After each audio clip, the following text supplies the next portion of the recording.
Hello, we are starting a new series called Money Matters, and today our topic will be on the FDIC and financial institutions, a thing that I call the two-day float, or FDIC and your banking institution may call deposit disclosures. One of the harsh realities in the financial world today is there are a lot of people, I believe, probably the majority of people, unfortunately, who are living from paycheck to paycheck. They are not able to make ends meet from one payday to the other. I mean, there are a lot of working people, working families, that are having a hard time feeding themselves and or their families. The fact of the matter is that people here in the United States are having a hard time. Even though statistically it seems that a lot of people are overweight or obese, these people are probably frustrated, not having enough time because they're working, started eating fast foods, processed foods, and foods that were readily available and easily accessible. This created a lot of health problems and consequently problems with our health and our healthcare or medical industry. But that's another story. In this story, yes. In this story, we are talking about people doing what they can to survive. The thing some people will do is called the two-day float. Back in the day, you can almost get 5 days before it would catch up. For those of you who are not clear about what this is, here's the short version. You put money in the bank in the form of a check.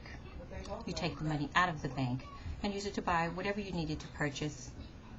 Then before the form of money, in this case a check, would hit the bank from another financial institution, you would replace the money.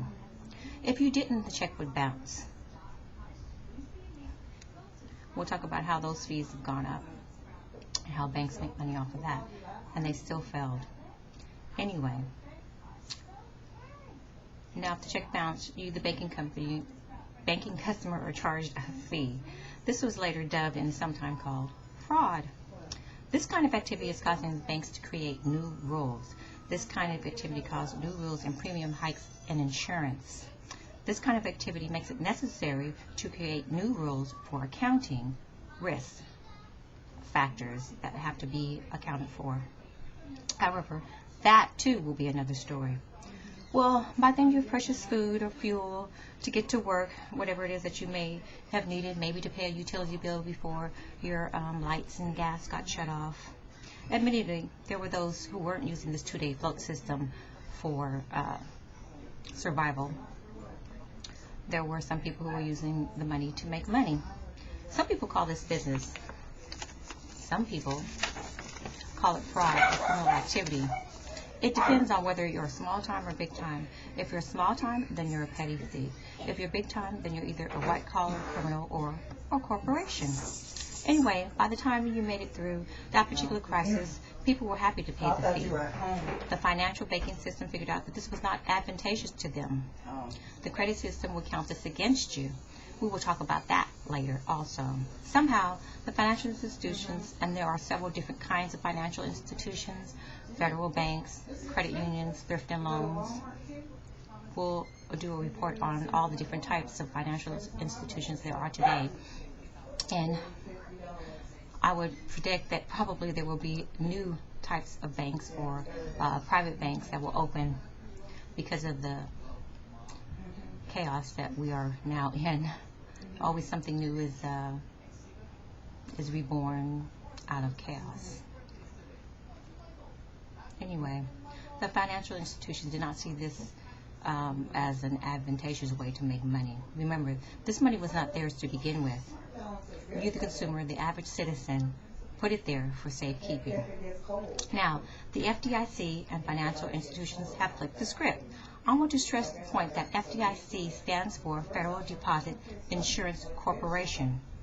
Now, they can legally hold your money for 2 days before they release your funds to you.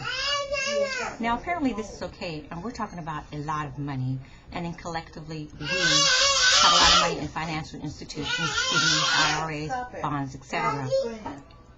Also, I wanted to point out the Federal Deposit Insurance Corporation is a subsidiary of the federal government. If you take money out of your account, it comes out electronically. I don't know why they can't instantly deposit these funds or take them out of the other account, which would probably prevent some of these problems. But like I said, it was a way to make money, I'm sure, on the financial institution's book, but it was not advantageous for them. When you deposit the money, they hold it for 2 days.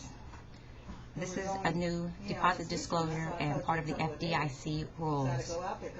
It is not easily found on their brochure, which is about a 15, 16-page document in 6-point pitch font. Now, they are taking a risk with your money, and this is how they offset the risk. I will put links on to the rules the FDIC has and why these rules were made. And I just wanted to add one more point for those of you who have it like that. If you recall the new law that came out, that $250,000 limit on your bank financial institution is insured by the FDIC. That's for each account, so you need to separate your money. But I also wanted to inform you, the public, that this rule will go back to $100,000 in 2010. It's on the website for the FDIC.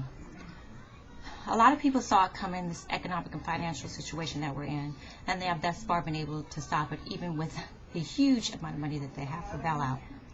We will follow the money trail and any all news leaks we can find about it. We welcome comments and video responses. Thank you for watching.